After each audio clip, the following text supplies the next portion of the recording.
Minh Hưng xin trân trọng kính chào quý vị khán giả của đài Liêu Sài Gòn TV. Kính thưa quý vị, một lần nữa tôi rất vui trở lại với chương trình Zoom Up cùng với các em thiếu nhi để chúng tôi có thể chia sẻ với các em những tâm tình trong cái mùa học. Các em đã bước vào những mùa học và lần này các em phải trở lại trường, không thể trở lại trường mà học online. Ngày hôm nay thì các em sẽ cho biết cái tâm tình của các em không chỉ trong cái vai trò là một học sinh mà có thể là từ cái quan điểm, cái nhìn của một phụ huynh, là một cô giáo. Nhắc đến cô giáo thì ngày hôm nay chúng tôi cũng có cô Linh Vũ, cũng là một người có master degree về education, cũng có nhiều cái kiến thức về education, về giáo dục, có thể cùng trò với các em ngày hôm nay, cũng như là Evelyn, Tiana và Tiffany. Mến chào các em và chào Linh Vũ, và mời Linh Vũ và các em gửi lời chào đến quý vị khán giả của đài Liêu Saigon TV. Dạ, Phương Linh xin kính chào quý vị đang xem đài, chào thầy Hưng, chào Evelyn, Tiffany and Tiana. Okay. Dạ, con xin kính chào quý khán thính giả đang xem đài Little Saigon TV. Con chào thầy, hai chị Linh, cô Linh. Dạ, con xin kính chào quý khán thính giả đang xem đài Little Saigon TV. Con chào thầy, con chào chị, con chào Evelyn. Yeah, Evelyn. Dạ, con xin chào quý khán thính giả và các bạn đang xem đài Little Saigon TV trong chương trình Zoom Up. Hi Tiffany, hi Tiana, con chào thầy, con chào chị. Cô Linh Vũ là chắc là trẻ quá hay là mấy em phải cũng phân vân không biết gọi là chị và cô, chắc là 21 đi dạy sẽ có nhiều cô không, mấy nhiều học trò không biết kêu bằng cô bằng chị nữa ha. Người ta chỉ nói là Miss thôi thì có thể là nghe Miss Vũ cũng Dạ. Cái tiền là mình đi dạy trong trường Mỹ thì nó không có phải nghe tiếng cô, tiếng chị ha. Ok. Nào bác cho cái đề tài hôm nay, kính thưa quý vị, chúng tôi như chúng tôi thưa phần đầu của chương trình là các em cũng muốn nói về cái quan điểm, cái ý kiến của các em về vấn đề trở lại trường học hay không. Thì cho đến ngày hôm nay chúng ta biết rằng các em phải nói là phải học online rất là khó khăn.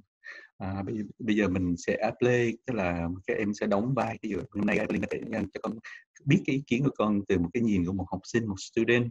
Tiffany có thể là từ một cô giáo, rồi Tina có thể là một parent, một người phụ huynh. Thì trở lại vấn đề là trở lại trường lúc này thì mình không thể trở lại trường vì cái dịch Covid-19. Thì trước hết là chắc là nói đến cái quan điểm của một học sinh như là Evelyn. Theo con thì cái sự con lose out cái gì ở lot khi mà con không được trở lại trường, thì để qua đó những người như là cô giáo Linh hay là phụ huynh có thể nghe một cái tâm sự, một cái tâm tình của một em học trò trong thời đại này mà em đại diện cho rất là nhiều học sinh không thể trở lại trường, thì cái cảm nghĩ của con, how you feeling right now, Evelyn?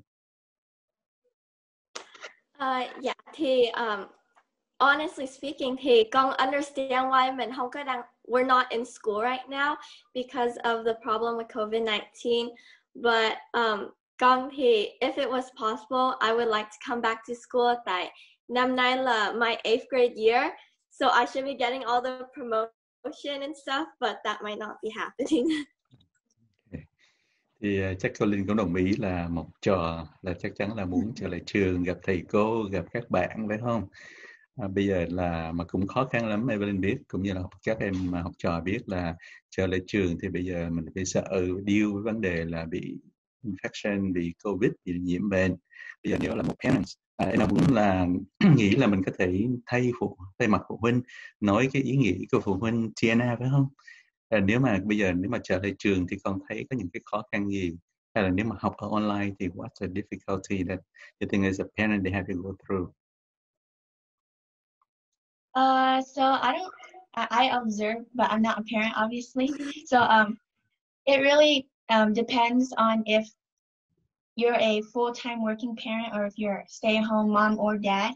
Because if you are a stay-at-home parent, then you could keep track of your child and you could help them on, you know, what they need help on, like homework. You can make them lunch and breakfast. So everything it should be easy if you're a stay-at-home parent, right? But if you're a full-time working parent, it might be hard to keep track of what your child's doing and the schedule of the school and what time they should wake up. You can't really have control of it all. So, and it's also depending on COVID-19 too. So if your child goes to school per se and they get sick, you might get your extended family sick, like your grandparents and stuff. So it's also another big worry as a parent. But I'm not a parent. Thầy cũng briefly sẽ dịch ra, tại vì một số phụ huynh cũng theo dõi chương trình của Zoom Up của các em thì giống như là Tiana có trình bày là nếu mà mình làm một phụ huynh mà full time ở nhà thì cũng đỡ, nhưng mình phải đi làm rất là nhiều vấn đề phải lo lắng, đúng không? Phải wake up, phải đánh thức các em, để theo dõi những cái bài vở để các em học trong trường như vậy thì cũng có những cái khó khăn. Không biết là cô Linh Vũ, từ một cái point của một người giáo mà đã không có tiếp xúc nhiều với phụ huynh, thì Linh có chia sẻ thêm gì về cái vấn đề khó khăn của phụ huynh trong lúc này mà cô giáo Linh có nghe được không? Dạ, thì thưa thầy, con nghĩ là bây giờ thì các phụ huynh đang đấu với cái COVID-19, nhưng mà còn phải đấu thêm những cái bài tập, rồi lên online học làm sao, rồi phải mua cái laptop nếu mà không có laptop, hoặc là phải làm nguyên cái setup cho con em để học. Thì con nghĩ là it's very hard, very challenging for the students who have like full-time working parents, because những em mà còn học dưới tuổi 13 đó, thì các em hay nghịch ngợm, hay phá, đang ngồi cũng không yên, mà học cũng không yên, like they want to touch everything, they want to take a nap, so their attention span is very, very short, and I feel really, really bad for them, for the parents to have to go through there and like basically like make sure they're not being distracted. Nhưng mà những phụ huynh mà may mắn có em lớn cao tuổi hơn chút xíu, như là lớp high school, lớp 9, lớp 10, 11, 12 hoặc là college, thì các phụ huynh đó thì có thể là they can let their kids off a little bit, but in general it's still very difficult to have kids while you're still trying to work, because you may have to sacrifice your job, or like even quit even, just to stay at home and make sure that your children are going to school. Cảm ơn Linh chia sẻ ý kiến. Bây giờ mình hỏi Stephanie nha. Stephanie, bây giờ nếu mà trong vai trò nếu con là một teacher thì con yes hay no để đưa các phụ huynh, đưa các em học sinh trở lại trường trong lúc này, thì theo Stephanie nghĩ, con cũng có học với một số cô giáo rồi, thì con play the mind of a teacher, thì con nghĩ what are you thinking right now? Dạ thưa thầy, nếu mà con là cô giáo là con nghĩ là it depends on who the teacher is, because some of them will want to go back to school because they want to teach the students face to face, and even though it's risky, they still risk it for the students. But it depends on the other teachers too, because like they also have a family, and if they go back to school, then the students might give it to the teachers, and then the teachers will bring it back to their family. So that's also risky as well. Nhưng mà bây giờ nếu mình làm statistically, mình làm thống kê, thì con nghĩ là more yes trở lại back to school hay là no stay online? What do you think right now, from the teacher standpoint? If I were a teacher, I would go back to school because I like kids and I want to teach. Nãy mình quên hỏi Tiana, như vậy là theo Tiana là parent, thì parent muốn trở lại trường hay là muốn học online?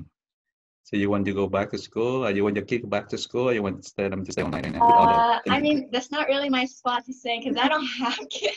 No, just pretend you think, because you live with your parents, so right now we play game như vậy thôi, Con sẽ muốn my child to ở nhà because I can watch them and I know they're safe.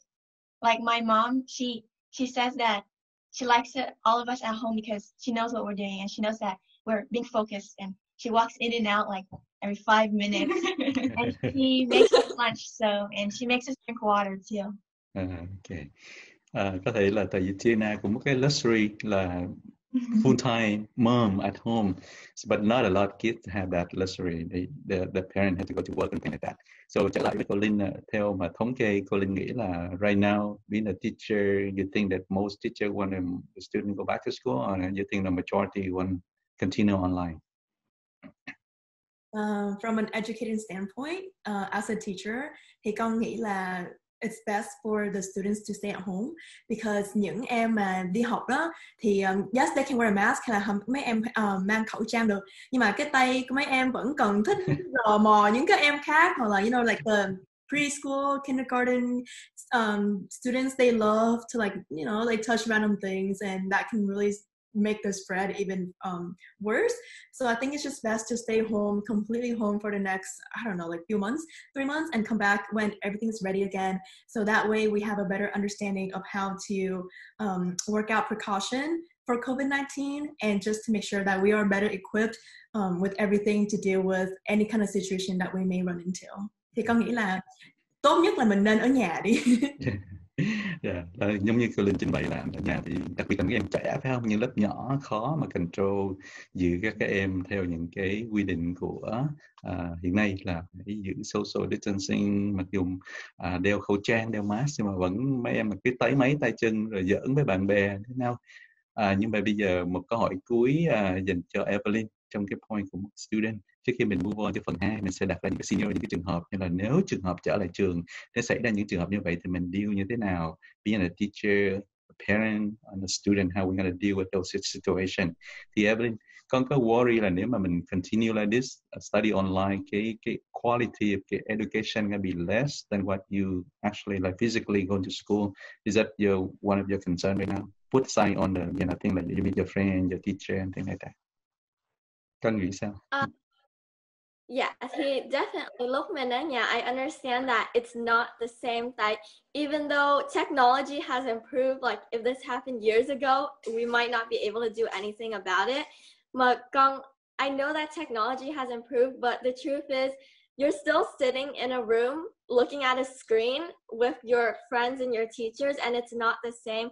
So definitely one of my worries is that we haven't seen our classmates in months, and we're not getting the same education as we usually do nếu mình đi học in person. But I can't, it's not my place to say whether it's right to go back to school right now. Like, I understand that if we come back right now, there's a chance that the coronavirus, it might spread even more, and it could get to a point that it's really bad. Chắc con có đồng ý như vậy không? Chắc mình tạm ngưng chương trình ở đây để gửi đến quý vị một vài thông tin thương mại để bảo trợ cho đài Saigon TV. Sau đó trở lại với phần 2 của chương trình Zoom Up ngày hôm nay.